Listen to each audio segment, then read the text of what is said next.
வணக்கம் வந்தன மக்களே, இது தமிழச்சி குரல். உங்களில் ஒரு குரல். இந்த காணொலியில் நீங்கள் பார்க்க போகிற சிறுகதை வாழ நினைத்தால். ஹீரோயினி வாழ்க்கை பூரா கஷ்டப்படுறாங்க. கஷ்டமே வாழ்க்கையாக ஆயிடுச்சு. பிரச்சனை மேலே பிரச்சனை. அவங்களுக்கு வாழவே பிடிக்கல. அப்போ தான் ஒரு காதல் வருது. அந்த காதலும் சொதப்புது. அதுக்கப்புறம் அவங்க வாழ்க்கையில் சந்தோஷம் வந்துச்சா வள்ளியா, அவங்களோட வாழ்க்கை எப்படி இருக்குது, அதை பற்றின கதை தான் இது. வாங்க எல்லாரும் வாழ நினச்சா வாழலாம், நம்மளும் வாழுவோம் அப்படின்னு சொல்லிட்டு இந்த கதையை தொடங்குறேன். வாங்க கதைக்குள்ளே போகலாம்.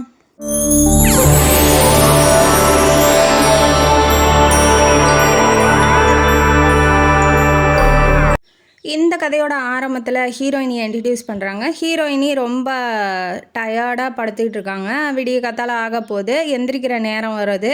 ஆனாலுமே அவங்களால எந்திரிக்க முடியல. ஏன் அப்படின்னா செய்கிற வேலை அப்படி. அவங்க ஆஃபீஸ்க்கு போயிட்டு வரணும், வீட்டு வேலையும் செய்யணும். லீவு நாளில் கூட அவங்களுக்கு தூக்கம்லாம் கிடையாது. ஏன்னா அந்த வீட்டு பொண்ணு இல்லை. அவங்க இருக்கிற வீடு அவங்க வீடு இல்லை, அவங்க பெரியப்பா வீடு. அவங்க அப்பா சின்ன வயசில் இறந்துட்டார் ஆக்சிடெண்ட்டில். அம்மாவும் யாரோ ஒருத்தரோட ஓடிட்டாங்க அப்படிங்கிற மாதிரி ஒரு கதை கட்டி வச்சுருக்காங்க. அது என்ன கதை, உண்மையாக யார் கூட போனாங்க, என்ன ஏதுங்கிறது கதையில் பின்னால் தான் வருது. அவளும் அதை நம்புறா. சரி, அம்மா ஏன் இப்படி பண்ணணும், இப்போ எந்த ஒரு பொண்ணுக்குமே, பொண்ணோ பிள்ளைங்களோ, அம்மா அந்த மாதிரி பண்ணும்போது ஒரு கஷ்டம் இருக்கும் இல்லையா. அது இல்லாமல் குத்தி குத்தி குத்தி அதையே சொல்லி காமிப்பாங்க சுற்றி இருக்கீங்களா, உங்கள் அம்மா இப்படி போயிட்டா, உங்கள் அம்மா அப்படி பண்ணிட்டா அப்படின்னு சொல்லும் போது நம்ம ஏன்டா வாழ்கிறோம் இந்த வாழ்க்கையில் அப்படிங்கிற ஒரு கஷ்டம் இருக்கும் இல்லையா. அது சொல்ல முடியாத கஷ்டம். அவள் அதுவும் சொல்லவும் மாட்டா. போய் அமைதியாக போய் உக்காந்து அழுக தான் செய்வாள். இப்போ அவங்க பெரியப்பா வீட்டில் தான் வளர்ந்துட்டுருக்கா. பெரியப்பா பேர் நல்ல சிவம், பெரியம்மா பேர் நாகமணி. பேருக்கு தகுந்த மாதிரியே நல்ல சிவம் நல்லவர் தான். ஆனால் ஏதாவது ஒரு பிரச்சனை அப்படின்னா எய்த்து பேச மாட்டார், எந்த கோவத்தையும் காட்ட மாட்டார், எந்த ரியாக்ஷனுமே இருக்காது.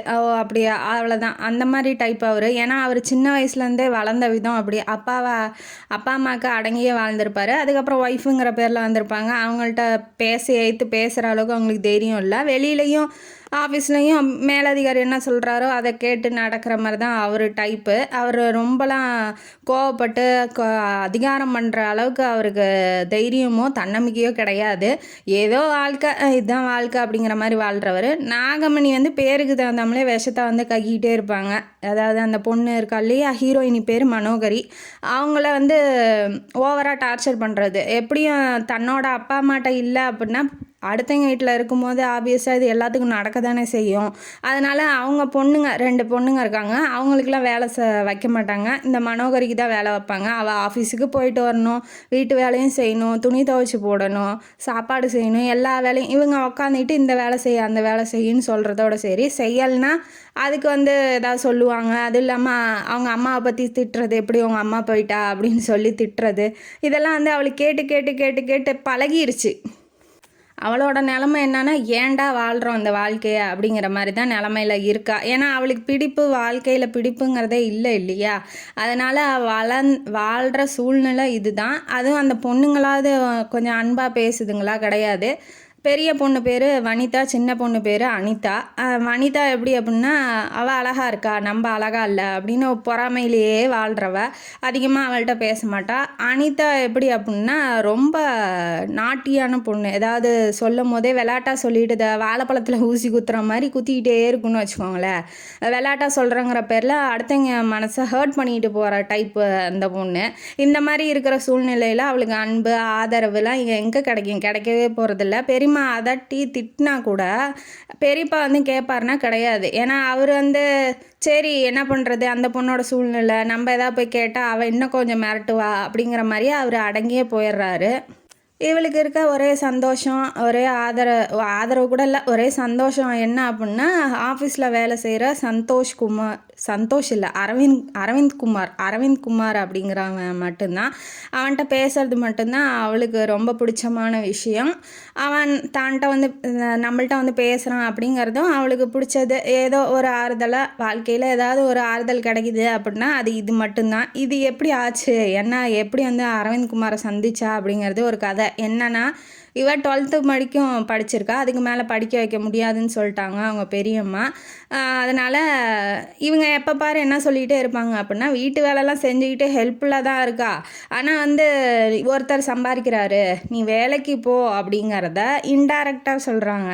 ஒருத்தர் தான் சம்பாதிக்கிறாரு, நீ வீட்டில் இருந்துக்கிட்டு தண்டை சோறு இத்தனை பேர் சாப்பிட்டுக்கிட்டு இருக்கோம் அப்படிங்கிற மாதிரி அவளை பார்த்தே சொல்லும் போது அவளுக்கு கொஞ்சம் ஹர்ட் ஆகுது. சரி நம்ம ஏன் வீட்டில் இருக்கணும் அப்படிங்கிறதுக்காக ஷார்ட் ஹேண்ட்லாம் படித்து கம்ப்யூட்டரை பற்றின நாலேஜெலாம் வளர்த்திக்கிட்டு இருக்கா. அதனால் வளர்த்தி முடிச்சுட்டு ஒரு வருஷம் வேலை தேடி நல்லசிவம் வந்து ரெக்கமெண்டேஷன் பேரில் ஒரு ஆஃபீஸில் போய் ஜாயின் பண்ணுறா. அந்த ஆஃபீஸில் தான் பிஏவா மேனேஜராக இருக்காப்புல நம்ம அரவிந்த் குமார். ஆஃபீஸுக்கு போகிறா வரா, சரி அவளுக்காவது ஒரு நல்ல சாப்பாடு போடுவோம், அதெல்லாம் கூட அந்த பெரியம்மாக்கெலாம் கிடையாது. பழைய சாதம் தான், அதில் மோர் ஊற்றி தான் எடுத்துகிட்டு போவா. ஏன்னா அவங்களுக்கு தகுந்த மாதிரி தான் சாப்பாடு செய்கிறதுன்னு வச்சுக்கோங்களேன். பழைய சாதம் தான், அவள் பழைய சாதம் மட்டும்தான் சாப்பிட. சிண்ட்ரெல்லா படம் பார்த்துருக்கீங்களா? சித்திக்காரி கொடுமைப்படுத்துகிறா பாருங்க, அந்த மாதிரி இந்த பெரியம்மாக்காரி கொடுமைப்படுத்துகிறா. அவளால் எங்கேயும் போகவும் முடியாது இல்லையா? ஒரு வீட்டுக்குள்ளே வளர்றா, யாரும் ஆதரவு இல்லை அப்படிங்கும்போது அவள் எந்த சூழ்நிலையில் இருப்பா அப்படிங்கிறது ஆப்வியஸாக எல்லாத்துக்கும் தெரியும் இல்லையா? அதனால் அந்த மாதிரி சுச்சுவேஷன்லேருந்து இவளால் எதுவும் எய்த்தும் கேட்க முடியாது. ஆஃபீஸில் வேலை செய்கிறாங்க, அப்படி வேலை செய்கிறா இல்லையா, அங்கே இருக்கிறவங்களும் எங்கள் அம்மா இதை பண்ணி கொடுத்தாங்க, அதை செஞ்சு கொடுத்தாங்க, நான் இன்றைக்கி இதை சொன்னேன் எங்கள் அம்மா செஞ்சு கொடுத்துட்டாங்க அப்படின்னு அவள் ஏஜில் இருக்கிற குரூப்பு பேசும்போது அவளுக்கு அவங்க அம்மா ஞாபகம் வந்துடுது. அம்மா இருந்தால் நம்ம ஏன் இவ்வளோ கஷ்டப்படணும், ஏன் விட்டுட்டு ஓடினாங்க, என்ன காரணம், நான் ஏதாவது தப்பு பண்ணேனா அப்படின்னு சொல்லி ரொம்ப மனசு கஷ்டப்படுவா. அழுக மாட்டா. ஏன்னா வெளியில் அழுகிற பழக்கம் வந்து அவளுக்கு கிடையாது. ஏதாவது ஒன்றுனா ரூமுக்குள்ளே போய் சத்தம் போடாமல் அழுதுருவா. சத்தம் போட்டால் கூட அதுக்கு வந்து அவங்க பெரியம்மாக்காரி கத்துவா அப்படிங்கிறதுக்காக அழுகிறத கூட அவள் இஷ்டத்துக்கு அழுக முடியாது. சத்தம் போட்டு அமைதியாக தான் அழுகுவா. அப்புறம் அங்கே பேசிகிட்டு இருக்கும்போது நீ ஏன் டெய்லி மோர் சாதமாக எடுத்துகிட்டு வர அப்படின்னு சொல்லி கேட்குறாங்க. இல்லை கிளம்ப லேட் ஆயிரும் இல்லையா, அதனால தான் லேட் ஆகிடுச்சு, அதனால தான் நான் மோர் சாதமாக எடுத்துகிட்டு வரேன் அப்படின்னு சொல்லி சொல்கிறா. ஓ நீ வேலையெல்லாம் நீ தானே செய்யணும் அப்படிங்கிற மாதிரி அவங்க, அதாவது நம்ம கஷ்டத்தில் இருக்கோம்னா அந்த கஷ்டத்தை இன்னும் கொஞ்சம் நெய்யை ஊற்றி எண்ணெயை வச்சு திரியை போட்டு கொளுத்தி விட்றதுக்கு தான் சுற்றி இருக்கிறதுங்களாம் இருக்குன்னு வச்சுக்கோங்களேன். ஒரு ஆறுதலாக சரி பரவாயில்ல நீ இந்த இதை எடுத்து சாப்பிடு, நானே உனக்கு டெய்லி டிஃபன் எடுத்துகிட்டு வரேன், நீ ஏன் சகஜமாக பேசலாமே அப்படிங்கிற மாதிரிலாம் ஒன்று கூட அங்கே கிடையாது. இவளும் வந்து ஃப்ரெண்ட்ஸ் அதிகம் வேண்டாம் அப்படிங்கிற மாதிரியே நினைக்கிறா. ஏன்னா அவளுக்கு இருக்க கஷ்டத்தை ஏன் போய் அடுத்தவங்கள்ட்ட சொல்லிட்டு அதனால் ஏதாவது பிரச்சனை வந்துடுமோ, யாருக்கிட்டையுமே பேசுகிறதுக்கே அவள் பயப்படுறா. எல்லாமே நாகமணி மாதிரியே இருப்பாங்களோ அப்படிங்கிற மாதிரியே தாட்டில் வாழ்ந்துட்டு இருக்கா. அதனால் அவளுக்கு அதிகமாக ஃப்ரெண்ட்ஸு கூட கிடையாது, யார்கிட்டையும் அதிகமாக பேசவும் மாட்டா. எல்லாம் சினிமாவுக்கு போகிறோம் வரியான்னு கேட்குறாங்க, இவ வேணான்ட்டா. ஏன்னா லேட்டாக போனால் பெரியம்மாக்காரி ஏன் எதுக்குன்னு சத்தம் போடுவா இல்லையா, அதனால் வேணான்ட்டு பஸ் ஸ்டாண்டு பக்கமாக போய் நின்றுட்டுருக்கா பஸ் ஏறுறதுக்காக. அப்போ தான் நம்ம பிஏ, அதாவது அரவிந்த் குமார் மேனேஜராக இருக்காப்புல அங்கே கம்பெனியில், அவர் வந்து என்ன பண்ணுறாரு, என்ன இங்கே இருக்கிறீங்க அப்படிங்கிற மாதிரி பேச ஆரம்பிக்கிறான்.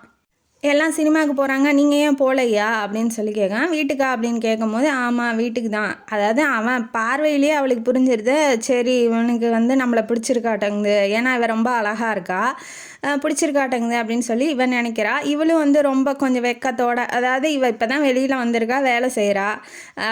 ஒரு ஆண்மகன் வந்து பேசும்போது ஆப்வியஸாக பெண்களுக்கு ஒரு வெக்கம், நடம், நாணம், பயிர்ப்பு எல்லாம் இருக்கும் இல்லையா, அதனால் அவளும் வந்து முகத்தை கீழே குமிஞ்சிக்கிட்டு பேசிகிட்டு இருக்கா. அவளுக்கு பிடிச்சிருக்கு, சரி ஒருத்தன் வந்து கேட்குறானே அப்படிங்கும்போது சரி நாளைக்கு மீட் பண்ணலாம் அப்படின்னு சொல்லிட்டு கொஞ்சம் கொஞ்சமாக பேச ஆரம்பிக்கிறான். அவங்க ரெண்டு பேரும் ஒருத்தருக்கு ஒருத்தர் நல்லபடியாக பேசிக்க ஆரம்பிக்கிறாங்க, ஒருத்தருக்கு ஒருத்தர் பிடிக்க ஆரம்பிக்குது.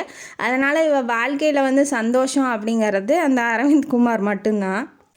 இப்போ என்ன ஆகுதுன்னா வீட்டில் பொண்ணு பார்க்க வராங்க, மாப்பிள்ளை பார்க்க மாப்பிள்ளை வீட்டார் வராங்க. யாருன்னா அனிதாவை பார்க்கறதுக்காக. வனிதாவா ஃபஸ்ட்டு பொண்ணு இருக்கா இல்லையா, நாகமணியோட ஃபஸ்ட்டு பொண்ணை பார்க்கறதுக்காக வராங்க. போன தடவையே வந்திருந்தாங்க.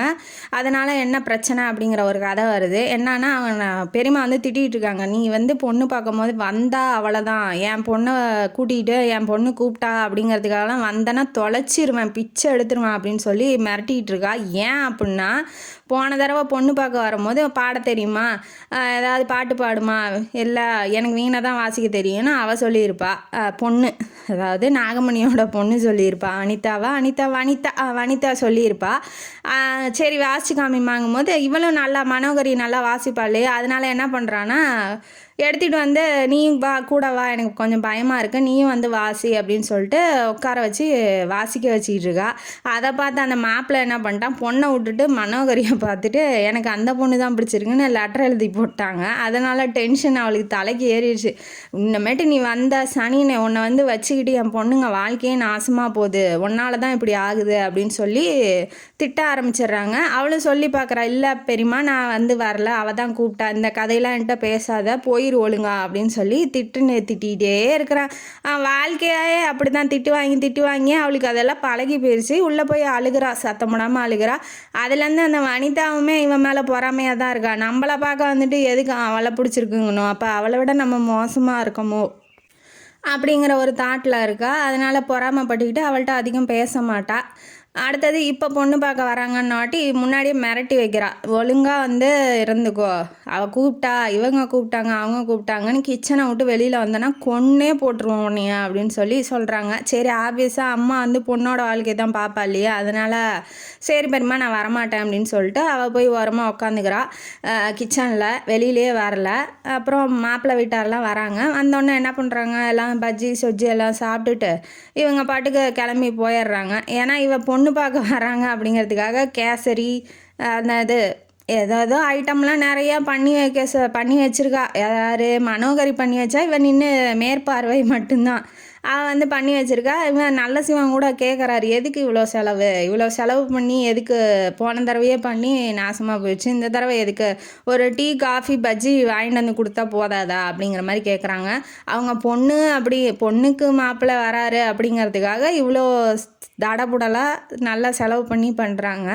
இவங்க என்ன பண்ணுறாங்கன்னா, பொண்ணெல்லாம் பார்த்துட்டு போயிட்டு லெட்டர் எழுதி போடுறாங்க. என்ன அப்படின்னா, இந்த மாதிரி நாங்கள் கேள்விப்பட்டோம், உங்கள் வீட்டில் இருக்க பொண்ணோட அம்மா ஓடிடுச்சாமே, இந்த மாதிரி குடும்பத்துலலாம் நாங்கள் வந்து பொண்ணு எடுக்க மாட்டோம், அதனால் இந்த பொண்ணு எங்களுக்கு வேண்டாம் அப்படிங்கிற மாதிரி எழுதி போட்டுட்டாங்க. இதனால் அவள் ஆல்ரெடியே சத்தம் போடுவா. இப்போ இந்த விஷயம் வேறு தெரிஞ்சிருச்சா, அவள் மனோகரி ஒன்றும் பண்ணலனா கூட அவளை இழுத்து போட்டு பேசி கண்டமேனிக்கு திட்டி விட்றா. சனியனை, நீ வந்த மூதேவி, நீ வந்து தான் என் குடும்பமே அப்படி நாசமாக போகுது, என் பொண்ணுங்கள்லாம் வாழ்க்கையே கெட்டு போகுது, உன்னை முன்ன அடித்து வெளியில் துரத்தி விட்றேன், உனக்கு முன்ன கல்யாணம் பண்ணி வைக்கிறேன், அப்போ தான் என் பொண்ணுங்க வாழ்க்கையும் நல்லாயிருக்கும் அப்படிங்கிற மாதிரி இவளோட தாட் என்ன அப்படின்னா, எவனோ ஒருத்தன் ஊனமோ மொடமோ கண்ணு தெரியாதவனோ எவனோ ஒருத்தனை பிடிச்சி முன்ன இந்த சனியனை ஒழிக்கணும் அப்படிங்கிறது தான் அந்த பெரியம்மாக்காரியோட எண்ணம். அவங்க பெரியப்பாவுக்கு கஷ்டமாக தான் இருக்குது அவள் திட்டுறது. ஆனால் இப்போ போய் இவர் பேசினார் அப்படின்னா அதையே சாக்கா எடுத்துக்கிட்டு இவனையும் திட்டுவார், அதாவது புருஷனையும் திட்டுவா, அதுக்கு பதிலாக அவளையும் இன்னும் கொஞ்சம் நிறையா திட்டுவா. அப்படிங்கிறதுனால அவர் எதுவுமே பேசலை. சரி, அந்த பொண்ணோட நிலமை அப்படி, நம்ம போய் என்ன பேசுறது அப்படின்னு சொல்லிட்டு, நீ சாப்பிட்டு போய் பாடு அப்படின்னு சொல்லிட்டு இவர் பாட்டுக்கு போயிடுறாரு. அவள் அழுது கண்ணு முகம் எல்லாமே வீங்கி போயிடுச்சு. இவளுக்கு என்னன்னா, அரவிந்தை வந்து நம்ம காதலிக்கிறோம், இன்னும் கொஞ்ச நாள் தானே, எப்படியாவது கொஞ்ச நாளையில் அவங்க அப்பா அம்மாட்ட போய் பர்மிஷன் கேட்டு நம்மளை கல்யாணம் பண்ணிக்குவார், அதனால் கொஞ்ச நாள் தானே, பெருமா திட்டிட்டு போட்டோம் அப்படிங்கிற தாட்டில் இவ இருக்கிறா அந்த வீட்டில். அரவிந்தும் இவளும் மனோகரியும் பழகிறது ஆஃபீஸில் அதிகமாக தெரியாது. ஏன் அப்படின்னா, தெரிஞ்சால் ஏதாவது பிரச்சனை வந்துடுமோ, பெரியம்மாவுக்கு தெரிஞ்சிருமோ அப்படிங்கிற ஒரு பயத்தினால தான் அவ்வளோவா அதிகமாக பேசிக்க மாட்டாங்க. பீச்சுக்கு வா, அங்கே வா, இங்கே வான்னு சொல்லிட்டு ஒரு தவளை போய் தனியாக தான் போய் பேசுவாங்க. இப்போ பீச்சில் போய் நின்றுட்டு பேசிகிட்டு இருக்காங்க. இந்த மாதிரி வா, நீ வா போகலாம், மாமல்லபுரத்தில் ரூம் போட்டிருக்கேன், வா நம்மளாம் ஜாலியாக சுற்றி பார்த்துட்டு வரலாம் அப்படிங்கும்போது அவளுக்கு பயம் எடுத்துக்கிச்சு. ஏடா நம்ம அம்மா மாதிரியே நம்மளும் ஆயிடுவோமோ, அவங்க ஒருத்தரை விட்டுட்டு ஓடின மாதிரி நம்மளும் ஓடிட்டா பெரியப்பாக்கும் கஷ்டம் இல்லையா, நம்மளையும் ஏதாவது கெட்ட பேர் சொல்லி நம்ம மேலே பழிய போட்டுருவாங்க, இதெல்லாம் வேணாம், கல்யாணத்துக்கு முன்னாடி நான் எங்கேயுமே அவங்களோட வரமாட்டேன், கல்யாணம் பண்ணிக்கோங்க, அதுக்கப்புறம் நான் என்ன வேணாலும் பண்ணுறேன் அப்படிங்கிற மாதிரி அவள் சொல்கிறா. சரி, இந்த மாதிரி பண்புள்ள பொண்ணை கண்டிப்பாக எங்கள் அப்பா அம்மாவுக்கு பிடிக்கும், நீ கவலைப்படாத, நான் வந்து பர்மிஷன் வாங்கிட்டு வந்துடுறேன் அப்படின்னு சொல்லி இவ மனசில் ஆசையை வளர்த்தி விட்றான். அவளுக்கு இப்போ அன்பே இல்லை அப்படிங்கும்போது அவள் வாழ்க்கையில் ஒரு அன்பாக ஆதரவாக துணையாக நான் இருக்கேன், நீ கவலைப்படாத, அவங்க பெரியமாட்ட வந்து நான் காப்பாற்றுறேன், இனிமேட்டு அவங்க வீட்டு பக்கமே நான் அனுப்பிச்சி விட மாட்டேன், கல்யாணம் ஆனதுக்கப்புறம் நீ தான் என் உலகம் உயிருன்னு சொல்லும் போது அந்த பொண்ணு ஆம்பியஸாக என்ன பண்ணுவா, அப்படியே மலை மாதிரி நம்புறா, ரொம்ப நம்பிக்கையாக இருக்கா, ரொம்ப உயிர் மாதிரி நினைக்கிறா அரவிந்த. அவன் எப்படியாவது நம்மளை கல்யாணம் பண்ணிக்கணும், நம்ம எப்படியாவது இந்த வீட்டை விட்டு தப்பிச்சு ஓடிட மாட்டோமா அப்படிங்கிற மாதிரி நிலமையில் அவளோட நிலமை அதுதான். சரின்ட்டு வீட்டுக்கு போயிடுறா. வீட்டுக்கு போனதுக்கப்புறம் அவங்க பெரியம்மா வந்து ஆரம்பிக்கிறாங்க. என்ன சொல்கிறாங்க அப்படின்னா, 2ஆவது நேரமாக ஒரு வரன் வந்திருக்கு, அங்கே கல்யாணம் பண்ணி கொடுத்துடலாம். இவ பொண்ணுக்கெல்லாம் வந்து தாரத்தமாக கல்யாணம் பண்ணி கொடுப்பாலாம். மனோகரிக்கு வந்து 2ஆவது நேரமாக ஒரு வரன் வந்திருக்கு, அது கல்யாணம் பண்ணி கொடுத்துடலாம் அப்படிங்கிற மாதிரி பேசிகிட்டு இருக்கா பெரியப்பா கிட்ட. இதை கேட்டு அவள் ரொம்ப ஷாக் ஆகிடுறா. ஐயோ என்னடா சொல்கிறீங்க, நம்ம வாழ்க்கையாவது ஒழுங்காக இருக்குன்னு பார்த்தா இவங்க அதையும் கெடுத்துருவாங்களாட்டங்குது அப்படின்னு நினச்சி இவள் போய் கேட்டிருக்கா. பதில் எதுவும் பேசலை. வரட்டும் பார்க்கட்டும் அப்படிங்கிற மாதிரி அவங்க பெரியப்பாவும் சொல்லிட்டாரு. ஏன்னா அவர் தான் ஏற்று பேச மாட்டார் இல்லையா. இவளும் ரூமுக்குள்ளே போயிடறா. சரி எப்படியாவது அரவிந்த் வந்து நம்மளை கல்யாணம் பண்ணிக்குவான் அப்படிங்கிற ஒரு நம்பிக்கையில். இப்போ உண்மையான ஹீரோவோட இன்ட்ரடியூஸு. ஹீரோ யார் அப்படின்னா, ஹீரோ பேர் பார்த்திபன். அவர் வந்து சுந்தரமோகனா என்னமோ அவர் உண்மையான பேர். ஆனால் பார்த்திபன்கிற பேரில் பத்திரிக்கையில் தொடர்கதை எழுதிட்டு இருக்காப்புல. ஆர்டிகல்ஸ்லாம் அப்பப்போ எழுதுவார். இந்த மாதிரி ஒரு இடத்துக்கு போய் ஆராய்ச்சி பண்ணி அந்த இடத்த பற்றியே, அந்த வாழ்கிற மக்களை பற்றிலாம் எழுதுவாங்க இல்லையா, டாக்குமெண்ட்ரி மாதிரி, அந்த மாதிரி எழுதுவாப்புல. ரொம்ப ஃபேமஸான பத்திரிக்கையோட ஓனரும் இவரே தான், பார்த்திபன் தான். இவர் என்ன பண்ணுறாரு அப்படின்னா, அதாவது இவருக்கு 25 வயசில் கல்யாணம் பண்ணியிருப்பார். பொண்ணு பேர் வந்து கலா. அவங்க 2 பேரும் காலேஜ் படிக்கும் போதே ஒருத்தருக்கு ஒருத்தர் காதலித்து கல்யாணம் பண்ணிக்கிட்டாங்க. அவங்களுக்கு வந்து கலாவுக்கு வந்து மார்பகத்தில் புற்றுநோய் வந்துருக்கும். அதனால் 2 வருஷத்துலேயே அவங்கள விட்டுட்டு போயிடுறாங்க. ரொம்ப கஷ்டத்தில் தான் இருக்கார். அவங்களுக்கு ஒரு அக்கா இருக்காங்க, பார்த்திபனுக்கு அக்கா. அவங்க ரொம்ப அன்பானவங்க. தம்பி இப்படி இருக்கணும், சந்தோஷமாக இருக்கணும், ஜாலியாக இருக்கணும், அவன் ஏன் இந்த வயசுலேயே இப்படி இழந்துட்டு ஏன் கஷ்டப்படணும் அப்படிங்கிற மாதிரி அவங்க தாட்ஸு. அதனால் என்ன பண்ணுவாங்கன்னா, சந்தோஷமாக இருக்கிறதுக்கு கல்யாணம் பண்ணி வைக்கலாம் அப்படிங்கிற மாதிரி நினச்சிட்டு இருக்காங்க. ஆனால் அவன் கல்யாணம் வேணாங்கிறான். பத்திரிக்கை தொழிலே பிஸியாக இருக்கான் இல்லையா, அதனால் எனக்கு இப்போதைக்கு கல்யாணம் வேணாம் அப்படிங்கிற மாதிரி சொல்லிக்கிட்டே இருக்கான். இந்த ஆள் இந்த ஃபோட்டோவை பாரு அப்படின்னு சொல்லி மனோகரி ஃபோட்டோவை காமிச்சோன்னா இவனுக்கு ரொம்ப பிடிச்சி போயிடுச்சு. எத்தனையோ பொண்ணுங்க பார்க்குற பொண்ணுங்கள்லாமா காதலிக்கிறோம் கிடையாது இல்லையா. நம்ம மண்டைக்குள்ளே மணி டொயிங்குன்னு அடித்தா தானே போய் காதலிக்கிறோம். அந்த மாதிரி அவனுக்கும் வந்து மனோகரியை பார்த்தோன்னே பிடிச்சிருக்கு. அதனால் என்ன பண்ணுறான்னா, சரி பொண்ணு பார்க்க போகலாம், எனக்கு கல்யாணம் பண்ணுற வரைக்கும் நீ வந்து நல்லா சந்தோஷமாக இருக்க மாட்டே இல்லையா, அதனால் வா போய் நம்மளும் பார்க்கலாம் அப்படிங்கிற மாதிரி அவனுக்கு பிடிச்சிருக்குங்கிறதுனால ஓகேன்னு சொல்கிறான். இப்போ பொண்ணு பார்க்கறதுக்காக வீட்டுக்கு வராங்க. வீட்டுக்கு வந்தோடனே எல்லாம் பிடிச்சிருக்கு, அவன் ஆபியஸாக ஃபோட்டோலேயே பிடிச்சிருக்குன்னு சொல்லிட்டான் இல்லையா. அதனால் நீங்கள் எதுவுமே பண்ண வேணாம். அதாவது நம்ம ஹீரோ பார்த்திபனோட அக்கா சொல்கிறாங்க, அவங்க பேர் காமாட்சி. அவங்க சொல்கிறாங்க, நீங்கள் எதுவுமே பொண்ணுக்கு போட வேணாம், நீங்கள் கல்யாணம் பண்ணி கொடுத்தா போதும், செலவெல்லாம் நாங்களே பார்த்துக்குறோம் அப்படிங்கிற மாதிரி சொன்னோன்னா இவளுக்கு நாகமணிக்கு ரொம்ப சந்தோஷம். சரி எப்படியோ சனியும் தொலைஞ்சா போதும், எப்படியாவது இந்த மூதேவியை அவன் தலையில் கட்டி விட்டுறணும் அப்படிங்கிற மாதிரி ஒரு தாட்டில் இருக்காங்க. அவங்க காரில் வந்து இறங்குறத பார்த்துட்டாங்க. ஏதோ 2ஆவது தரம் ஏப்பச்சப்பையாக இருக்குன்னு பார்த்தா இவங்க என்ன இந்த அளவுக்கு வசதியாக இருப்பாங்களாட்டங்குதே, இவ எப்படி இந்த வசதியான வீட்டில் போய் வாழலாம் அப்படிங்கிற உள்ளுக்குள்ளேயே கரூரா.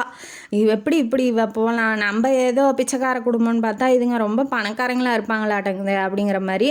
அது இல்லாமல் 2ஆவது தரன்னொன்னே பார்த்திபன் வந்து ஒரு கிழவனாக இருப்பான், வயசு பையனாக இருக்கிறானே, ரொம்ப அழகாக இருக்கானே அப்படின்னு அந்த கல்யாணம் நின்று போச்சுல அந்த பிள்ளை வனிதா, அந்த பிள்ளைக்கும் கரூரா உள்ளுக்குள்ளே பராம்படுறா. இந்த மாதிரி அழகாக இருக்கானே, ஐயோ இவளுக்கு ஏதோ ஏப்பச்சாப்பையாக வருவான்னு பார்த்தா வயசானவனா இவளுக்கு ஏதோ நல்ல நேரம் லக்கு அடிக்குதாட்டங்குது அப்படிங்கிற மாதிரி. இவங்களுக்கு என்னன்னா கடைசி வரைக்கும் அந்த பிள்ளை வந்து கஷ்டப்பட்டு அழுதே சாவணுங்கிறது தான் இதுங்களோட எண்ணமாக இருக்குது. எப்படி இருக்கிறாங்க பாருங்க.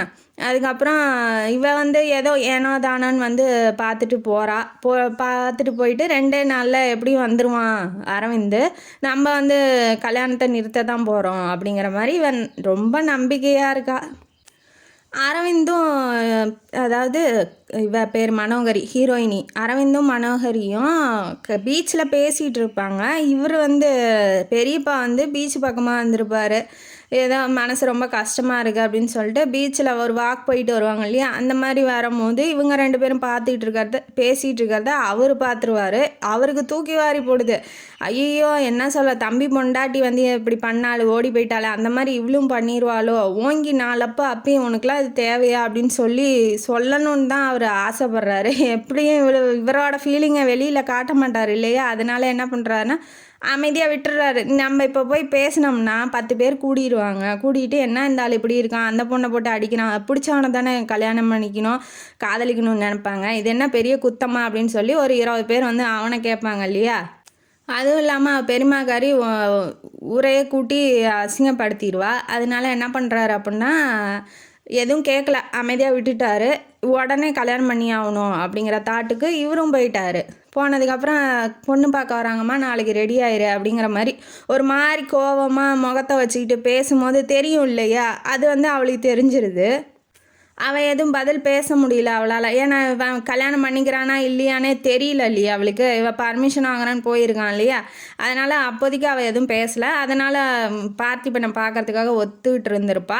இப்போ 2 நாள் கழித்து அவன் ஊர்லேருந்து வந்தோடனே இந்த பீச்சுக்கு வா பேசணும் அப்படின்னு சொல்கிறான். இவ்வளோ ஆசையாக போகிறா. சரி எப்படியும் கல்யாணம் பண்ணிக்குவான், அவங்க அம்மா அப்பாக்கெல்லாம் பிடிச்சிருக்கோம், நம்ம அம்மா இப்படி போயிட்டா அப்படிங்கிறத முன்னாடியே சொல்லியிருப்பா. அரவிந்துக்கிட்ட பேர் மறந்து போயிடுது, அரவிந்த்கிட்ட சொல்லியிருப்பா ஹீரோயினி.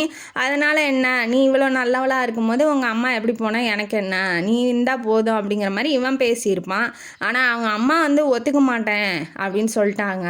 நான் என்ன பண்ணுறது, நம்ம கடைசி வரைக்கும் ஃப்ரெண்ட்ஸாகவே இருந்துக்குவோம். இவன் என்ன நினச்சி லவ் பண்ணியிருக்கானா, யாரும் இல்லாத அனாதை, நம்ம என்ன வேணாலும் பண்ணிக்கலாம், நம்ம என்ன வேணாலும் செஞ்சுக்கலாம், ஃப்ரீயாக தானே இருக்குது அந்த பொண்ணு அப்படிங்கிற மாதிரி இவன் ரூட்டை விட்ருக்கான். அதை உண்மையான காதல் அப்படின்னு சொல்லி இது நம்பிக்கிட்டு கல்யாணம் பண்ணுறத கூட நிறுத்துகிற அளவுக்கு இது போயிருக்கு. இப்போ இவன் என்ன சொல்லிட்டான்னா ஒத்துக்க மாட்டேங்கிறாங்க, நான் என்ன பண்ணுறது, ஃப்ரெண்ட்ஸாக இருக்கலான்னொன்னே இவன் டென்ஷன் ஆகிட்டு, நீ போட அவன் வேலையை பார்த்துட்டு உன்னை நம்பிட்டு இருந்தேன் பாரு, நான் தான்டா பைத்தியக்காரி அப்படின்னு சொல்லிட்டு இவள் பாட்டுக்கு எந்திரிச்சு போயிடுறா. இவளுக்கு இப்போ வந்து ஆப்ஷனே இல்லை, பார்த்திபனை கல்யாணம் பண்ணுறது மட்டும்தான் ஒரே ஆப்ஷன். ஏன்னா அங்கே வீட்டுக்கு போனாலும் போய் ஏன் இங்கே உயிரோட இருக்கா, என் பொண்ணுங்க வாழ்க்கைக்கு எடுத்துகிட்டு போய் எங்கேயாவது போய் சாவுன்னு சொல்லி பெரியம்மாக்காரி பொழுதுனிக்கு திட்டி தீக்கிறா. அந்த வீட்டில் இருக்கிறது ஒன்று, கிணத்துல குளத்துல குதித்து சாவறது ஒன்று அப்படிங்கிற ஸ்டேஜில் தான் இருந்தா. இப்போ இவனு வேணான்ட்டானா இப்போ ஒரே வழி பார்த்திபனை கல்யாணம் பண்ணுறது மட்டும்தான். அவருக்கு கல்யாணம் வந்து சிம்பிளாக ஒரு முருகன் கோயிலில் நடந்து முடிஞ்சிருது. வீட்டுக்கு வந்து விளக்கேற்ற வீடு, பெரிய வீடு, அரண்மனை, பணக்கார வீட்டில் தான் கட்டி கொடுத்துருக்காங்க. இவங்களுக்கு எந்த செலவும் இல்லை இல்லையா, அவன் தான் கல்யாணம் பண்ணியிருக்கான். பார்த்து பிடிச்சது தானே கல்யாணம் பண்ணியிருக்கான். அப்பா இனிமேட்டாவது நம்ம வாழ்க்கையை ஆரம்பித்து நல்லா சந்தோஷமாக இருக்கணும் அப்படிங்கிற ஒரு தாட்டில் தான் இவளை கல்யாணம் பண்ணியிருப்பான் பார்த்திபன் மனோகரியா. ஆனால் இங்கே நடக்கிற விஷயமே வேறு. இந்த கதையில் எனக்கு பிடிக்காதது இது மட்டும்தான் வச்சுக்கோங்களேன். இந்த கேரக்டரே எனக்கு பிடிக்கல, அந்த மனோகரி கேரக்டர், ஹீரோயினியே பிடிக்கல, எனக்கு கிளைமேக்ஸும் பிடிக்கல. என்ன பண்ணி தொலைகிறது, நான் உங்களுக்கு சொல்லணுங்கிறதுக்காக சொல்லிகிட்டு இருக்கேன். உங்களுக்கு எந்த மாதிரி கிளைமேக்ஸ் இருந்தால் நல்லாயிருக்கும்னு சொல்லுங்கள், நான் சொல்லிடுறேன் கதையை. இப்போ என்ன பண்ணுறான்னா விளக்கேற்ற சொல்கிறாங்க. விளக்கு ஏற்றும் போது இவளுக்கு தான் கல்யாணம் பண்ணும்போதே அழுகுறா. சரி என்னன்னு இவன் யோசிச்சிருப்பான்னா அவள் காதல் போயிடுச்சுன்னு அழுதுகிட்டு இருக்கா. இது தப்புங்கிறேன். ஒருத்தனை மேடையில் வச்சுக்கிட்டு உனக்கு என்ன அழுக வேண்டி கிடக்கு, அப்படி என்ன உனக்கு ஃபீலிங்குன்னு கேட்குறேன். அவனே விட்டுட்டு நீ நானும் ஃப்ரெண்டாக இருக்கலான்னு சொல்லிட்டான். உனக்கு என்ன அப்படி காதல் என்ன வேண்டி கிடக்கு அப்படிங்கிறது தான் எனக்கு டென்ஷனை ஏற்றுது. எல்லாத்தையும் மறந்துட்டு அட்லீஸ்ட் ஸ்டேஜில் நிற்கும் போதாவது அவன் கூட நிற்கலாம் இல்லையா, உண்மையை சொல்லி இருக்கு. அப்புறம் தனியாக பேசும்போது உண்மையை சொல்லிக்கலாம். இப்போ அழுது ஏன் ஆர்ப்பாட்டம் பண்ணும் அப்படிங்கிற மாதிரி தான் எனக்கு தோணுச்சு. அவன் அழுகிறத பார்த்துட்டான். இவனுக்கு என்ன அப்படின்னா பெரியப்பாலாம் விட்டுட்டு வர்றா, அதனால கூட அழுகலாம் அப்படிங்கிற மாதிரி இவன் நினச்சிட்டு இருக்கான். பார்த்திபன் உண்மை என்னன்னு தெரியாது இல்லையா. அதுக்கப்புறம் விளக்கேற்றும் போதும் அழுகிறா. அதை பார்த்தோன்னே இந்த மாதிரி ஏண்டி பண்ணுறேன்னு அவள் பெரியம்மாக்காரி வந்து சத்தம் போட்டோன்னே காமாட்சி, அதாவது பார்த்திபனோட அக்கா வந்து திட்டுறாங்க. நீங்கள் போங்க, எங்கள் வீட்டு பொண்ணு எதுவும் சொல்லாதீங்க, நீங்கள் போங்க கிளம்புங்க அப்படிங்கிற மாதிரி அடித்து துரத்தி விட்டுறாங்க. அது அவளுக்கு கொஞ்சம் பிடிச்சிருக்கு. சரி அன்பா இவங்களாவது இருக்காங்களே அப்படிங்கிற மாதிரி ஹீரோயினி நினைக்கிறா. அதுக்கப்புறம் உடனே கிளம்பி ஹனிமூனுக்கு போகிற மாதிரி. லவ் பிரேக்கப் ஆகி ஒரே நாளில் கல்யாணம் ஆகி இப்போ ஹனிமூனுக்கும் போகிறான். அவளோட மனநிலை எப்படி இருக்கும் பாருங்களேன். உயிருக்கு உயிராக காதலித்தோம், அவன் வேணான்ட்டான். பிடிக்காத ஒருத்தனை கல்யாணம் பண்ணிக்கிட்டோம். இப்போ பிடிக்காத ஒருத்தன் கூட ஹனிமூனும் போகிறோம். என்னடா இது வாழ்க்கை அப்படிங்கிற மாதிரி இவன் நினச்சிட்டு இருக்கா. அவனுக்கு ஒரே குஷி பார்த்திபனுக்கு. சரி, பிடிச்ச பொண்ணா இத்தனை வருஷம் வெயிட் பண்ணதுக்கு நல்ல பொண்ணாக கிடச்சிருக்கு, நம்ம நல்லா வாழுவோன்னு நினச்சி இவன் வந்து வாழ்க்கையில் என்னென்ன அனுபவிக்கலாம் அப்படிங்கிற மாதிரி ஒரு திட்டம் தீட்டிக்கிட்டு கூட்டிகிட்டு போகிறான். இப்போ மூணாருக்கு கூட்டிகிட்டு போகிறான், ஹனிமூனுக்கு கூட்டிகிட்டு போகிறான். கூட்டிகிட்டு போகும்போது ஓன்னு ஒப்பாரி வைக்கிறான். எவனுக்கு டென்ஷன் தாங்க முடியல. கல்யாண மண்டபத்தில் அழுதா சரி, பெரியம்மா பெரியப்பாவை வந்து விட்டுட்டு வரலாம், குடும்பத்தை விட்டுட்டு வரான்னு அழுக்கலான்னு வச்சுக்கலாம். அப்புறம் விளக்கேற்றும் போது அழுதா அவங்க அக்கா சொன்ன மாதிரி அவளுக்கு ஃபஸ்ட் டைமு சூழ்நிலை, அந்த சுச்சுவேஷனு, புது வீடு, புதுசான ஆளுங்க, அதனால் கூட அழுகலாம் பயத்தில். இப்போ எதுக்குடா அழுகுறா, இப்போ யாருமே இல்லையே, நானும் எதுவும் பேசலையே, இப்போ எதுக்கு அழுகுறாங்கிறத அவனுக்கு ஒன்றுமே புரியல. டென்ஷன் ஆகிட்டு வண்டியை நிறுத்திட்டு, இப்போ ஏமா அழுகுற, உனக்கு என்னம்மா பிரச்சனை அப்படிங்கும்போது அவள் எதுவுமே பேசலை, குமுறி அழுகுறா. அதுக்கப்புறம் இறக்கி விட்டுட்டு சாப்பிட்லாம் வா, ரொம்ப நேரம் ஆயிடுச்சு, இப்படி அழுது இருந்தீங்கன்னா நீயும் டயர்டாயிருவ, வா சாப்பிட்லாம். அவனுக்கு வந்து நல்லா தான் பார்த்துக்கிறான் ஒய்ஃபை. சாப்பிட்லான்னு கூப்பிடும்போது திரும்ப சாப்பிடாம அழுதுகிட்டு இருக்கா. என்னம்மா பிரச்சனை என்னன்னு சொன்னால் தான் தெரியும், ஏன் என்னை பிடிக்கலையா அப்படிங்கும்போது நேரம் நின்று பார்க்குறா. சரி பிடிக்கலையாட்டங்குது. ஏம்மா இதை கல்யாணத்துக்கு முன்னாடியே சொல்லியிருக்கலாம்ல அப்படிங்கும்போது நீங்கள் என்கிட்ட கேட்கவே இல்லையே. இது ஒரு முக்கியமான விஷயம், கல்யாணம் பண்ணிக்க போகிறவங்க எல்லாருமே தெரிஞ்சுக்கோங்க. பொண்ணு பார்த்துட்டு அடுத்தவங்க சொல்கிறாங்க அப்படிங்கிறதுக்காக நீங்கள் யாரையுமே நம்பாதீங்க. டேரெக்டாக போய் பேசிடுங்க. அதாவது எந்த சுச்சுவேஷனாக இருந்தாலும் சொல்லிடுங்கம்மா அப்படின்னு சொல்லிடுங்க. யாராக இருந்தாலும், பொண்ணாக இருந்தாலும் சரி, பையனாக இருந்தாலும் சரி, பிடிக்கல அப்படின்னா பிடிக்கலன்னு சொல்லிடுங்க. ஏன்னா அடுத்தவங்க வாழ்க்கையும் அதோட பாதிக்கப்படுது. நம்ம வாழ்க்கை போனால் போயிட்டு போகுது, அடுத்தவங்களும் நம்மளோட இன்வால்வ் ஆகும்போது அவங்க வாழ்க்கையும் பாதிக்கப்படுது இல்லையா. அது கொஞ்சம் கூட யோசிக்கவே இல்லை இந்த பொண்ணு. இப்போ வந்து என்ன ஆகுது, எனக்கு பிடிக்காமல் உங்களை கல்யாணம் பண்ணி வச்சுட்டாங்க, நீங்களும் என்கிட்ட எதுவும் கேட்கலையே, இவ்வளோ படித்தவர், இவ்வளோ பெரிய ஆளாக இருக்கிறீங்கன்னு சொல்கிறீங்க, நீங்கள் என்கிட்ட ஒரு வார்த்தை கூட கேட்கலையே அப்படிங்கிறத இவ அழுத்தமாக சொல்லும்போது, ஓ அப்போ நம்ம பண்ணது தப்பு, இந்த பொண்ணுக்கிட்ட நம்மளும் கேட்கல இல்லையே, உங்கள் பெரியப்பா தான்ப்பா சொன்னாங்க அப்படிங்கும்போது, எங்கள் பெரியப்பா வந்து கல்யாணம் பண்ணலன்னா தூக்கில் தொங்கிடுவான்னு என்னை மிரட்டினாரு, அதனால தான் நான் கல்யாணம் பண்ணேன் அப்படிங்கும்போது அவனுக்கு அப்படியே தூக்கி வாரி போட்டுருது. ஒரு கனவு கண்டு வச்சுருக்கான். அந்த கனவு கண்ணு முன்னாடியே சுக்கு நூறாக உடையும் போது அவனோட ஃபீலிங் எப்படி இருக்கும் பாருங்கள். இப்போ வாழ்க்கையை ஆரம்பிக்கலாம் அப்படின்னு சொல்லிட்டு ஒய்ஃபு இறந்து 5-6 வருஷம் கழித்து தான் இப்போ கல்யாணமே பண்ணுறான். அந்த வாழ்க்கையும் இப்படி ஆயிடுச்சு அப்படிங்கும்போது அவனால் ஏற்றுக்கவே முடியல. என்னங்கிறான்னா, இங்கே பாருமா, நீ பிடிச்சது பிடிக்காது அதெல்லாம் முடிஞ்சு போயிடுச்சு, என்ன கல்யாணமும் பண்ணிட்டோம், இது வந்து நீயாவது சொல்லியிருக்கணும் இல்லை நானாவது கேட்டிருக்கணும், 2 பேர்த்து மேலேயும் தப்பு தாம்மா, இப்போ கல்யாணம் ஆயிடுச்சு, இப்போ நீ என்னை விட்டு போன அப்படின்னா நான் சமுதாயத்தில் ஒரு பேரோடு இருக்கேன், அந்த பேரும் கெட்டு போயிடும், நீ வந்து பேருக்காவது ஒய்ஃபாக இருந்துட்டு போ, நான் வந்து உன்னோட விருப்பம் இல்லாமல் நான் எந்த விதமான டச்சு கிச்செல்லாம் பண்ண மாட்டேன், கவலைப்படாத, ஒய்ஃபுங்கிற பேரோடு இருந்துக்கோ, இல்லை என் கூட இருக்கிறது பிடிக்கல அப்படின்னா உங்கள் பெரியம்மா பெரியப்பா வீட்டில் கூட போய் நான் விடுறேம்மா அப்படின்னு சொல்லி தன்னோட தப்பு, நம்ம கேட்கல தப்பு தான் அப்படிங்கிறத அவன் புரிஞ்சுக்கிறான். அதே மாதிரி சொல்கிறான், நான் அங்கே போகிறதுக்கு பேசாமல் கிணத்துலேயோ குளத்துலேயோ குதிச்சு நான் செத்துருவேன் அப்படிங்கும்போது, நீ எனக்கு ஒய்ஃபாக இருக்கிறத விட அது கொடுமையாக, சரி நீ எங்கள் வீட்டிலே இருந்துக்கோ, என் ஒய்ஃபாகவே இருந்துக்கோ, நான் வந்து எந்த உன்னோட அனுமதி இல்லாமல் உன்னை தொடமாட்டேன் அப்படிங்கிற மாதிரி ஒரு வாக்கு, ஒரு உறுதிமொழியாக சொல்லிவிட்டு இவன் கிளம்பி போகிறான். இப்போ வீட்டுக்கே போகிறான். ஹனிமூன் தான் இங்கே புட்டுக்கிட்டு போயிடுச்சுல, வீட்டுக்கு போகிறான். இவனுக்கு இந்த மாதிரி சொல்லிவிட்டு ஏன்டா சொன்னோம் அப்படிங்கிற மாதிரி தன்னோட மனசை கண்ட்ரோல் பண்ணிக்க முடியல அவனால். ஏன் அப்படின்னா இவன் என்ன பண்ணுறான்னா, அவனுக்கு போய் சேவை பண்ணுறங்கிற பேரில் ட்ரெஸ் எடுத்து வைக்கிறா, சாப்பாடு போடுறா, இல்லை இப்போ அவன்கிட்ட பேசுறது பழகிறது எல்லா வேலையும் செஞ்சு, அதான் அவனுக்கு சேவை பண்ணிகிட்ருக்கா. வீட்டு வேலைக்காரி மாதிரி இல்லாமல் ஹஸ்பண்ட் ஒய்ஃபு எப்படி இருப்பாங்களோ அந்த மாதிரி அந்த டச்சிங்கை தவிர மற்ற எல்லா வேலையும் பண்ணிகிட்ருக்கா. அதை பார்த்து அவனுக்கு எந்த அளவுக்கு கண்ட்ரோலாக இருப்பான். இப்படி இவ்வளோ அன்பாக வந்து எல்லாம் பண்ணும் போது, இப்போ பிடிக்கல அப்படின்னா ஒவ்வொருத்தர் என்ன பண்ணுவாங்கன்னா எந்த வேலையும் செய்ய மாட்டாங்க, நீ எக்கடை கேட்டு போடா அப்படிங்கிற மாதிரி இவங்க பாட்டுக்கு இருப்பாங்க. ஆனால் அவள் அந்த மாதிரி இல்லை, எல்லா வேலையும் செய்யும் போது அவனுக்கு கண்ட்ரோல் பண்ண முடியல. இவ்வளோ அழகாக இருக்கா, இவ்வளோ வேலை செய்கிறா, இவ்வளோ அன்பாக இருக்கா, நம்மள ஏன் பிடிக்கலங்கிறா அப்படிங்கிற மாதிரியே இவன் நினச்சிக்கிட்டு இருக்கான். ஒரு தடவை என்ன ஆகுது அப்படின்னா, உடம்பு ரொம்ப சரியில்லாமல் போயிடுறான். உடனே காய்ச்சல் வந்துடுது. அவனுக்கு எல்லா வேலையும் சேவை, விடிய விடிய மருந்து மாத்திரையெல்லாம் கொடுக்கறது, அவனை நல்லா பார்த்துக்கிறது, அந்த மாதிரி அந்த மாதிரி செய்கிறா. என்னதான் இருந்தாலும் ஒய்ஃபு இவ்வளோ பிடிச்சவ அன்பாக நடந்துக்கும் போது எந்த ஆண்மகனும் கொஞ்சம் மனசு தடுமாற தானே செய்யும். கேட்குறான், ஏன் இப்பயும் என்னை பிடிக்கலையா அப்படின்னு சொல்லி கேட்குறான். கேட்கும்போது அவள் என்ன பதில் சொல்லுவா, இல்லை நான் உங்கள் வீட்டில் சாப்பிட்றேன், உங்கள் வீட்டில் இருக்கிறேன் அப்படிங்கிறதுக்காக நான் அந்த வேலையெல்லாம் செஞ்சு தானே ஆகணுங்கும் போது அவனுக்கு ரொம்ப கஷ்டமாயிருது. அப்போ நம்ம போடுற சாப்பாட்டுக்கு தான் இவ்வளோ வேலை செய்கிறாளோ அப்படிங்கிற மாதிரி அவனுக்கு தாட்லாம் போகுது. சரி, எதுவும் பெருசாக எடுத்துக்க வேணாம், எப்படியும் காலம் கடந்தால் எப்படியும் ஒவ்வொருத்தர் மனசும் புரிஞ்சுக்குவேன், நீ ஏன் இப்படி இருக்க அப்படின்னு சொல்லி கேட்க, நான் ஏன் இப்படி இருக்கேன் அப்படின்னு சொல்லி அவளும் சொல்ல வரும்போது இவன் வேண்டான்றுவான். உன் வாழ்க்கை சரித்திரம்லாம் எனக்கு வேணாமா, நீ எப்படியும் வந்துட்டு போ, ஆனால் என்கிட்ட எதுவும் சொல்லாத அப்படின்னு சொல்லி இவன் தடுத்தாடுறான். அதுக்கப்புறம் என்ன ஆகுதுன்னா, வீட்டிலேயே அடைஞ்சு கிடக்காத, வெளியில் போ, கோயிலுக்கு போ, ஷாப்பிங் போ, எங்கே வேணாலும் போ, வீட்டில் அடைஞ்சு கிடந்தீங்கன்னா உனக்கு போர் அடிக்கும் அப்படின்னு சொல்லி அந்த வீட்டில் கிடைக்காத சுதந்திரம் இவன் தரான். 6 மாதம் ஓடிடுது. அவங்க அக்காவுக்கும் கொஞ்சம் கொஞ்சமாக புரிய ஆரம்பிக்குது, இவங்க ஏதோ மிஸ் ஆகுது. அதாவது அவங்க அக்கா முன்னாடி சந்தோஷமாக இருக்கிற மாதிரி நடிக்கிறாங்களே ஒழிஞ்சு உள்ளுக்குள்ளே சந்தோஷமாக இல்லையோ அப்படிங்கிற மாதிரி தாட் வருது. ஏன்னா இவங்க எக்ஸ்பீரியன்ஸான ஆள் இல்லையா, எப்படியும் கண்டுபிடிச்சிருவாங்க பெரியவங்கலாம். அதனால் கண்டுபிடிக்கிறாங்க. இவங்களும் சரி இவங்க புரிஞ்சுக்குவாங்க ஒருத்தருக்கு ஒருத்தர்னு சொல்லிட்டு இவங்க அந்த காசி ராமேஸ்வரம் மாதிரி போயிடுறாங்க. தனியாக இருக்கட்டும் சின்னஞ்சிறுசுங்க அப்படிங்கிற மாதிரி. இவன் என்ன பண்ணுறா அப்படின்னா, ஷாப்பிங் போயிட்டு வெளியில் வரும்போது இந்த அரவிந்து இந்த பழைய காதல எக்ஸ் இருக்கான் இல்லையா, அவன் வந்துடுறான்.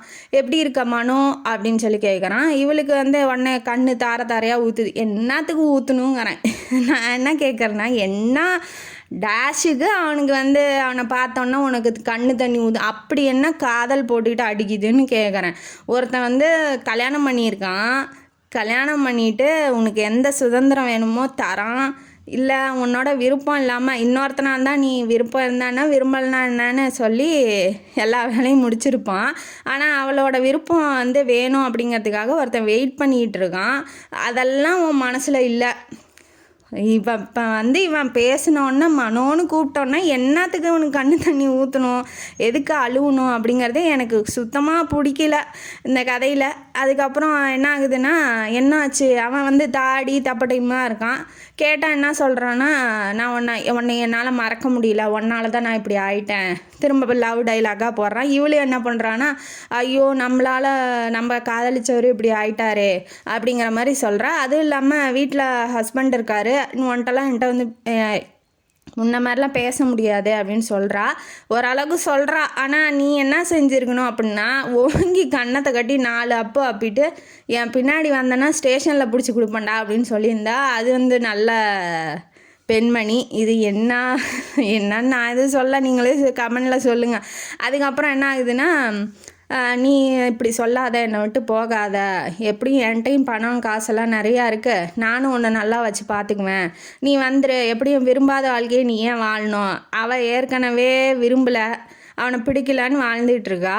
இவன் இப்படி 4-5 ஏற்றி விடவும் அவளுக்கு இன்னும் கொஞ்சம் சரி பிடிச்சவன் வந்திருக்கான், காதலிச்சவன் வந்திருக்கான், நம்ம எப்படி அவன்கிட்ட பேசாமல் இருக்க முடியும் அப்படிங்கிற மாதிரி அவன் என்ன சொல்லியிருப்பான்னா, வாரத்தில் ஒரு தடவை என்னை பாரு அப்படிங்கிற மாதிரி அதாவது அடுத்தவன் கல்யாணம் பண்ணியிருக்கான், குடும்பம் நடத்துகிறான்னு தெரிஞ்சு ஒருத்தன் இப்படி அப்ரோச் பண்ணாலாம், நீ போய் பேசலாமா, அவனை முன்ன பார்க்கலாமா?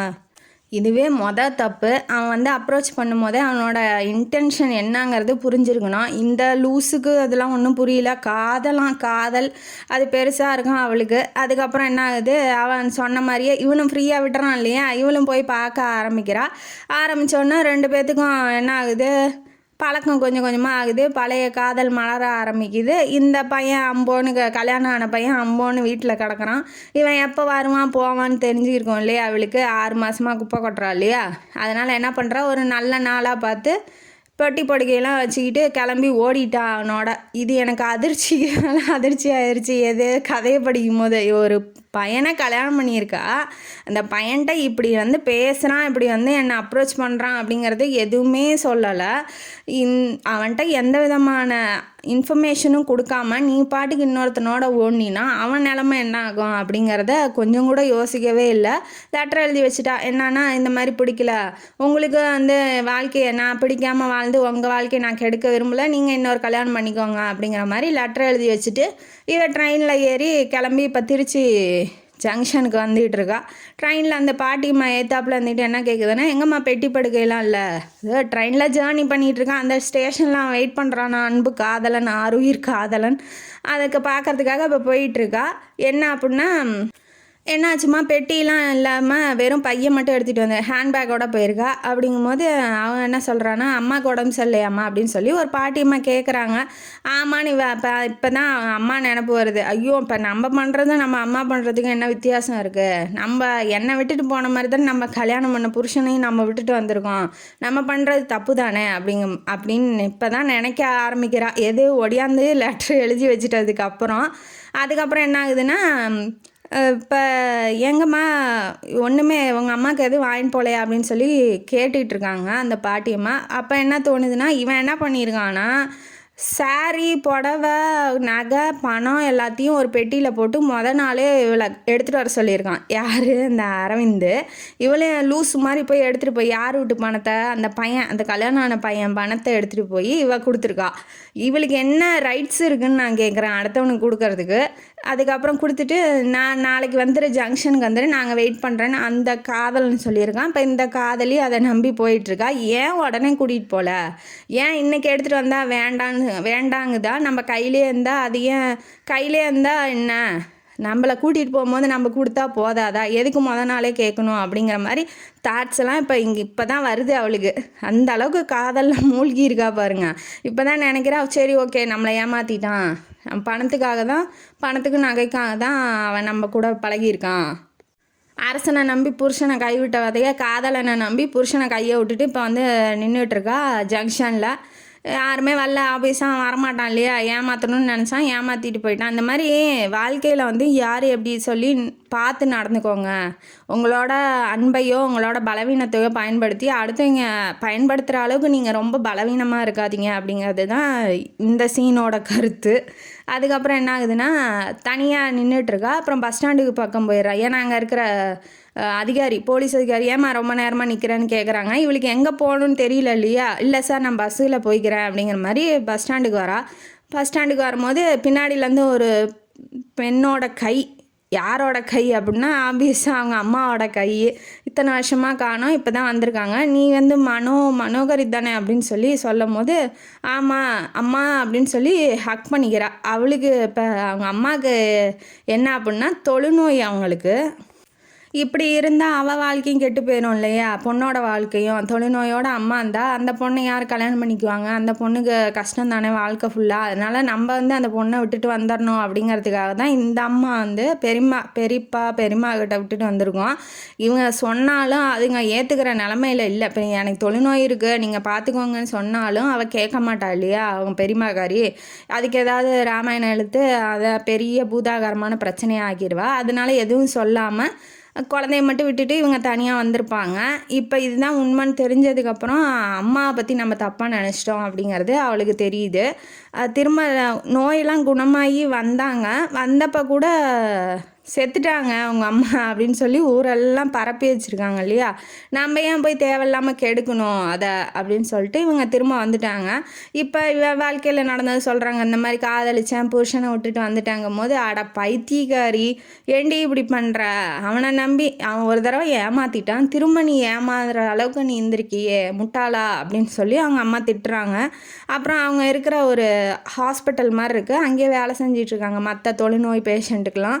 இவங்க கூட்டிகிட்டு போகிறாங்க, அந்த ஹாஸ்பிட்டலோட மேனேஜர்கிட்ட கூட்டிகிட்டு போயிட்டு ஹோம் மாதிரி நடத்துவாங்க இல்லையா, அங்கேயே ஒரு நாள் தங்கினோன்னா ஃபோன் பண்ணி சொல்கிறாங்க. அவங்க வீட்டுக்கார் வந்து ஒரு தடவை, அதாவது பார்த்திபன் வந்து ஒரு தடவை இந்த ஹோமை பற்றி பத்திரிக்கையில் எழுதுறதுக்காக வந்திருக்காப்புல.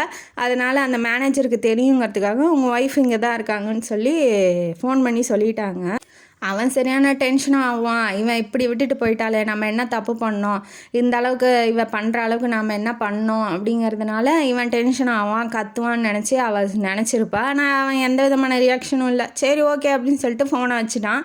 ஏன்னா அவனுக்கு என்ன ஹோப் இருக்குது இல்லையா, அவன் இந்த அளவுக்கு ஏன் போகணும், அவன் என்ன கஷ்டப்படுத்தினானா, கொடுமை பண்ணானா, இல்லை அவங்க பெரியப்பா ஒரு பெண்ணுக்கு வாழ்க்கையில் அன்பு இல்லை அப்படிங்கிறதுக்காக ஒரு அன்பு வரும்போது உதாசீனப்படுத்துகிறா பாருங்க, அது வந்து மிகப்பெரிய தப்பு. நமக்கு கிடைக்கணுங்கிறதுக்காக நம்ம என்ன வேணாலும் பண்ணால் வாழ்க்கை வந்து சுவாரஸ்யமாக இருக்காது. அதுவும் இல்லாமல் வாழ்க்கை வந்து கெட்டு போயிடும். வாழ்க்கை வாழ்கிறதுக்கு ஒரு ரீசனே இல்லாமல் போயிடும். இப்போ இவன் என்ன நினைக்கிறான் அப்படின்னா, நான் அவர் பேரை கெடுத்துட்டு நான் வந்துட்டேன், அவர் என்ன செய்யக்கூடாதுன்னு நினச்சாரோ அதை நான் செஞ்சிட்டேன், அதனால் நான் அவர்கிட்ட போகல, அவர் வந்து ஏற்றுக்கிட்டா நான் வேணால் ஒரு தடவை போய் பார்க்குறேன், இல்லை அப்படின்னா நான் இந்த ஹோம்லேயே கடைசி வரைக்கும் அவன் கூடயே இருந்து சாகிறேன், அவளுக்கு வேறு ஆப்ஷன் இல்லை இல்லையா, அதனால் அப்படி சொல்கிறா. சரி நீ போ, எங்கள் வீட்டுக்காரர் வீட்டுக்கு போ, வேண்டான்னு சொல்லிட்டா நீ வந்துரு அப்படின்னு சொல்லி பெத்த தாயா என்ன பண்ணுமோ அதை சொல்கிறாங்க. கூட்டிகிட்டு போய் விடுறாங்க. இவங்க வந்து உள்ளே போகல, அவங்க அம்மா வந்து உள்ளே போகல, தெரு முனையிலே நின்றுக்கிறாங்க. என்ன சொல்கிறாங்கன்னா, லைட்டு போடு, வெளி லைட்டை போடு, வெளி லைட்டை போட்டிங்கன்னா உனக்கு உங்கள் வீட்டுக்காரர் உன்னை சம்மதிச்சிட்டாருன்னு அர்த்தம், இல்லை அப்படின்னா நீ வெளியில் வந்தீங்கன்னா நான் கூட்டிகிட்டு போயிடுறேன் அப்படிங்கிற மாதிரி சொல்கிறாங்க. ஏன்னா இவங்களுக்கு உள்ளே நடக்கிறது என்னன்னு தெரியணும் இல்லையா, அதுக்காக சொல்கிறாங்க. சரின்னு இவள் உள்ளே போகிறா. நான் இப்படி உங்கள் பேரை கெடுக்கல, ஒரே நாள்லேயே நான் திரும்ப வந்துட்டேன், இது யாருக்கும் தெரிய வாய்ப்பு இல்லை, என் அன்பை உதாசீனப்படுத்திட்டு ஒருத்தன் போயிட்டான், அதே மாதிரி நான் உங்கள் அன்பை உதாசீனப்படுத்திட்டேன், அவனை வந்து செத்துட்டான், அவன் இனிமேட்டு எனக்கு வேண்டவே வேண்டாம், நீங்கள் தான் என்னோட தெய்வம் அப்படின்னு சொல்லி காலில் விழுகிறா. விழுந்தோன்னே ஆப்வியஸாக ஹீரோ வந்து பிடிச்சி தானே இருக்குது ஹீரோயினியை, அதனால் என்ன பண்ணுறாங்கன்னா ஹக் பண்ணிக்கிறாரு. சரி அழுகாதங்கிறாரு.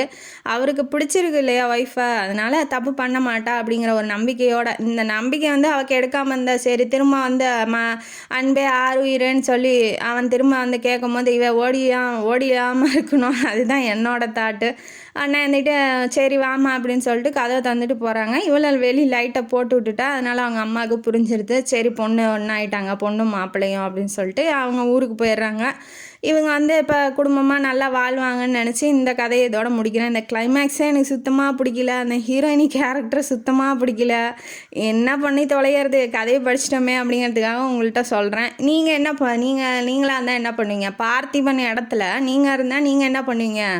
நாளாக இருந்தேன்னா அடித்து துரத்திடுவேன், சத்தியமாக சொல்கிறேன். எனக்கு அவ்வளோ டென்ஷனு. அன்புக்காக வாழ்க்கை ஃபுல்லாக ஏங்குற ஒரு பொண்ணு, அந்த அன்பை என்னானே தெரியாமல் உதாசீனப்படுத்திட்டு போகிறது, இது என்னை ஏற்றுக்கவே முடியல அந்த கதையில். ஏன்னா ஒருத்தன் வேண்டான்னு சொல்லிட்டு காதல் பெருசு தான், இல்லைன்னு சொல்லலை, வேண்டான்னு சொல்லிட்டு போயிட்டான் அப்படின்னா அவ்வளோதான், அதோடு இருந்துடணும். திரும்ப வந்து நான் இவளுக்கு கல்யாணம் ஆகாமல் இருந்தால் கூட பரவாயில்ல, ஒருத்தன் வாழ்க்கைக்கு எடுத்துகிட்டு நீ ஏன் போகணும் அப்படிங்கிறது என்னோட கருத்து. இந்த மாதிரி தான், அப்படியே அந்த காதல் தான் பெருசு, உலகத்துலேயே காதல் தான் எல்லாமே முக்கியம், அந்த காதல் இல்லைன்னா யாருமே, காதல் முக்கியம்தான், அதை விட முக்கியம் அடுத்தவங்க வாழ்க்கையை நம்ம கெடுக்காமல் இருக்கிறது தான். நம்ம நல்லா வாழணும் அப்படின்னா அடுத்தவங்களோட வாழ்க்கையை வந்து நம்ம போய் கெடுக்காமல் இருக்கணும்.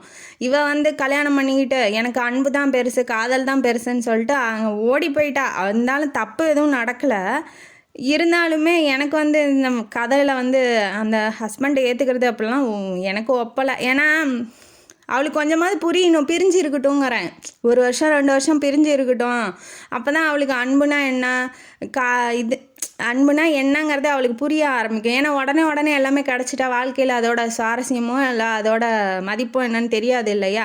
உங்கள் கருத்து என்னன்னு நீங்கள் சொல்லுங்கள், அந்த ஹீரோயினை பிடிச்சிருக்கான்னு சொல்லுங்கள், பார்த்திபனா இருந்தால் நீங்கள் என்ன பண்ணீங்கன்னு சொல்லுங்கள்.